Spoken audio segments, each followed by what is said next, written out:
जय श्री राम दोस्तों। आज का टॉपिक है कि हनुमान जी के पास कितनी शक्ति है। हनुमान जी के अपार शक्ति के बारे में अंदाज़ा लगाना हम जैसे मनुष्य के सोच से परे है। भगवान हनुमान जी की महिमा का बखान करना मेरे लिए संभव नहीं है। उनकी शक्तियों की तुलना किसी से नहीं हो सकती है, इसलिए उन्हें अतुलित बलधामा कहा गया है। वही एकमात्र साक्षात देवता है जो बहुत अधिक शक्तिशाली है। उनके पास इतनी शक्ति है कि उन्हें कोई भी शक्ति नियंत्रित नहीं कर सकती, वे स्वयं ही उसे नियंत्रित करते हैं। महाभारत के एक प्रसंग में बताया गया है कि जब कर्ण और अर्जुन के बीच युद्ध चल रहा था, कर्ण अर्जुन पर भयंकर बाणों की वर्षा कर रहे थे। उनके बाणों की वर्षा से श्री कृष्ण को भी बाण लग रहे थे। उनके बाण से श्री कृष्ण का कवच कटकर गिर पड़ा और उनके सुकुमार अंगों पर बाण लगने लगे। रथ की छत पर बैठे पवन पुत्र हनुमान जी एक टक नीचे अपने आराध्य की ओर ही देख रहे थे। श्री कृष्ण कवचहीन हो गए थे। कर्ण के बाण उनके अंगों को भेद रहे थे। हनुमान जी से यह सहन नहीं हुआ। अकस्मात वह गर्जना करके दोनों हाथ उठाकर कर्ण को मार देने के लिए उठ खड़े हुए। हनुमान जी के भयंकर गर्जना से ऐसा लगा मानो ब्रह्मांड फट गया हो। हनुमान जी का क्रोध देखकर कर्ण के हाथ से धनुष छूटकर गिर गया। भगवान श्री कृष्ण ने तत्काल उठकर अपना दायां हाथ उठाया और हनुमान जी को स्पर्श करके बोले, तुम्हारे क्रोध करने का समय नहीं है। श्री कृष्ण के स्पर्श से हनुमान जी रुक तो गए, किंतु उनकी पूंछ खड़ी होकर आकाश में हिल रही थी। उनके दोनों हाथों की मुट्ठी बंद थी। उनकी आंखों में मानो आग भरी हो। हनुमान जी का क्रोध देखकर कर्ण और उनके सारथी कांपने लगे। हनुमान जी का क्रोध शांत न होते देखकर श्री कृष्ण ने कहा, हनुमान मेरी ओर देखो। अगर तुम इस प्रकार कर्ण की ओर कुछ क्षण और देखोगे तो कर्ण तुम्हारी दृष्टि से ही मर जाएगा। यह त्रेता युग नहीं है। तुम्हारे पराक्रम को तो दूर, तुम्हारे तेज को भी कोई यहाँ सह नहीं सकता। रामायण में जब बाली और हनुमान जी का युद्ध हुआ था, बाली को ब्रह्मा जी से यह वरदान प्राप्त हुआ कि जो भी उससे युद्ध करने उसके सामने आएगा, उसकी आधी ताकत बाली के शरीर में चली जाएगी और इससे बाली हर युद्ध में अजय रहेगा। बाली को अपने बल पर बड़ा घमंड था।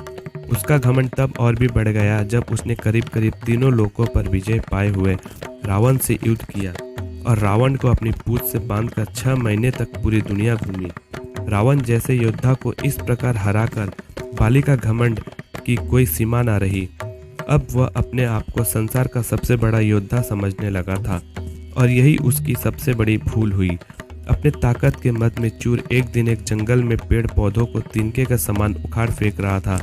हरे भरे वृक्षों को तहस नहस कर दे रहा था। अमृत समान जल के सरोवर को मिट्टी से मिलाकर कीचड़ कर दे रहा था।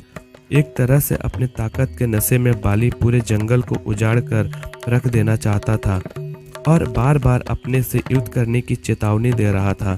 है कोई जो बाली से युद्ध करने की हिम्मत रखता हो, जो बाली से युद्ध करके बाली को हरा दे? इस तरह की गर्जना करते हुए बाली उस जंगल को तहस नहस कर रहा था। संयोगवश उसी जंगल के बीच में हनुमान जी राम नाम का जाप करते हुए तपस्या में बैठे थे। बाली की इस हरकत से हनुमान जी को राम नाम का जाप करने में विघ्न लगा और हनुमान जी बाली के सामने जाकर बोले, हे वीरों के वीर, हे ब्रह्मा अंश, हे राजकुमार बाली, क्यों इस शांत जंगल को अपने बल की बलि दे रहे हो?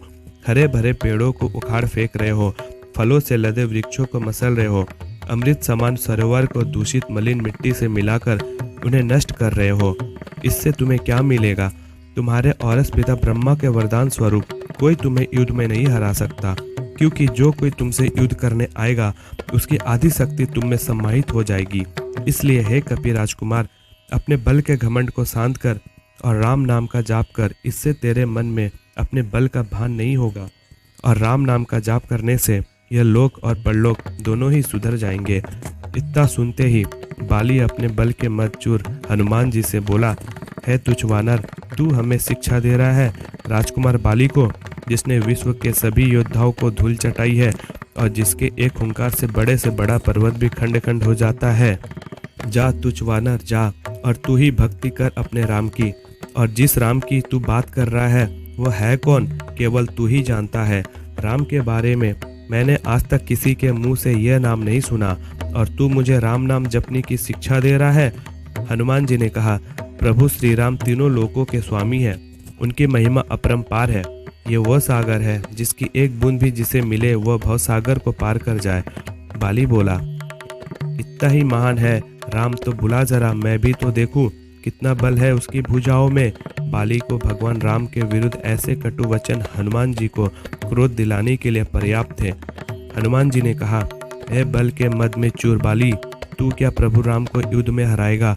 पहले उनके इस तुच्छ सेवक को युद्ध में हरा कर दिखा।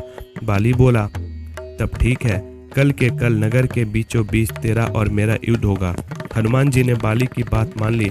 बाली ने नगर में जाकर घोषणा करवा दिया कि कल नगर के बीच हनुमान और बाली का युद्ध होगा।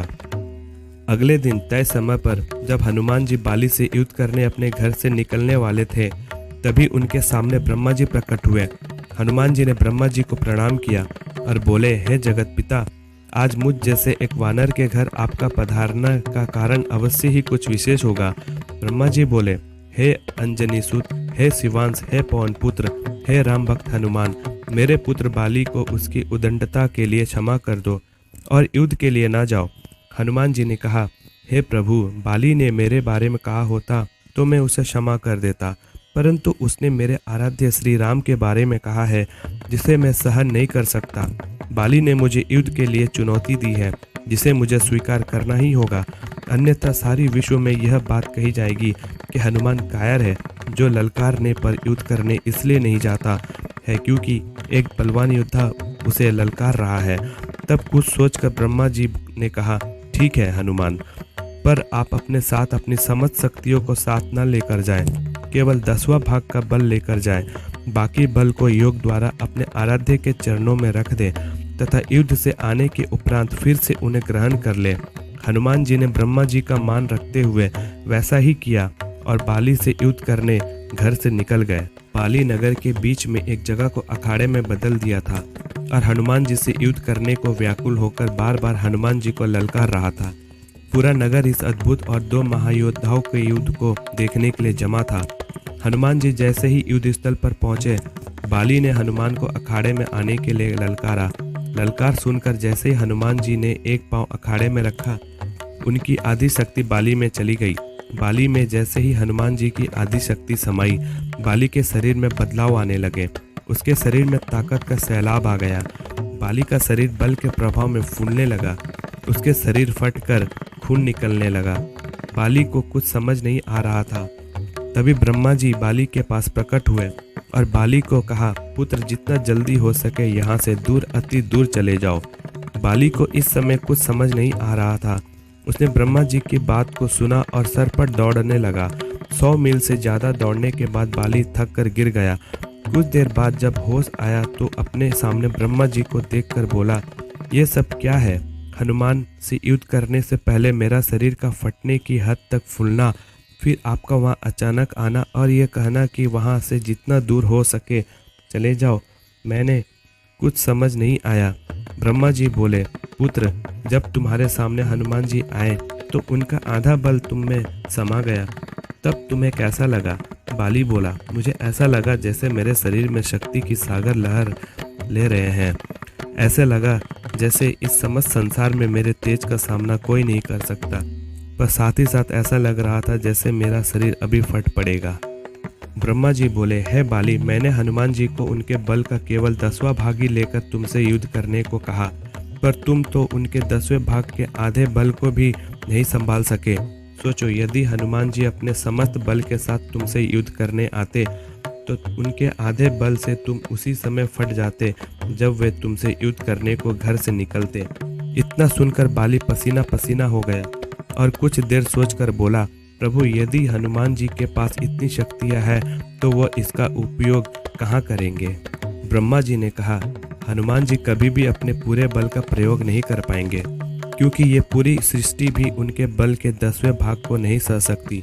यह सुनकर बाली ने वहीं से हनुमान जी को दंडवत प्रणाम किया और बोला, जो हनुमान जी जिनके पास अथाह बल होते हुए भी शांत और राम भजन गाते रहते हैं, और एक मैं हूँ जो उनके एक बल के बराबर भी नहीं हूँ और उनके ललकार रहा था, मुझे क्षमा करे। आत्मग्लानि से भरकर बाली ने राम भगवान तप का तप किया और अपने मोक्ष का मार्ग उन्हीं से प्राप्त किया।